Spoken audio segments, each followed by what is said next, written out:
Hand in hand with the British monarchy, the Church of England has been a symbol of the UK for centuries. And while the church still enjoys many unique political and financial privileges, its current state is less than secure, as RT's Polly Boyko finds out.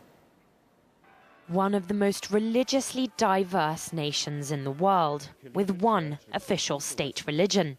I think any faith institution like the Church of England is going to have some potential threats on the horizon. And those threats on the horizon are basically around its relevance to communities in general.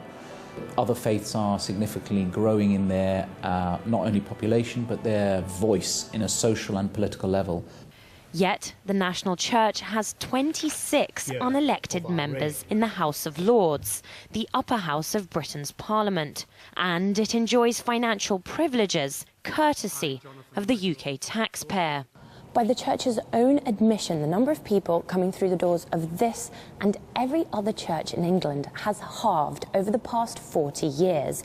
The very same report even warns that in the longer term, the established religion faces fading away to virtual irrelevance. 20 Anglican churches, just like this one, are being closed down for worship each year.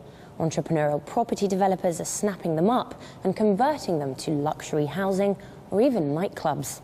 While the number of churchgoers in the UK continues to fall, some 100,000 Britons have converted to Islam over the past decade. 3/4 of those, white women. And as I, broadened my knowledge about Islam and compared it with Christianity, I must tell you, I found it more logical. It just resonates with me. I liked what the Prince of Wales said, that he wants to be, if ever he becomes king, he wants to be the leader of faith, of all faiths. That, I think, is a wonderful statement, because certainly our society here in Britain is very multicultural and very multi-faith. So everybody should be included. While other faiths enjoy popularity, the Church of England's recent rejection of women bishops and disapproval of gay marriage has reignited the age-old debate on the separation of church and state. People feel alienated if they're not part of that church, and so few people are, because only 2% go to church on a normal Sunday. Britain now has one of the lowest rates of church attendance in Europe. There is a rural-urban split in terms of religious opinions. There is, and that will grow.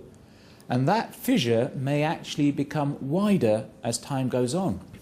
Despite centuries of tradition, some question what will be left of the Church of England in 50 years' time. Oh, the statistics are very clear.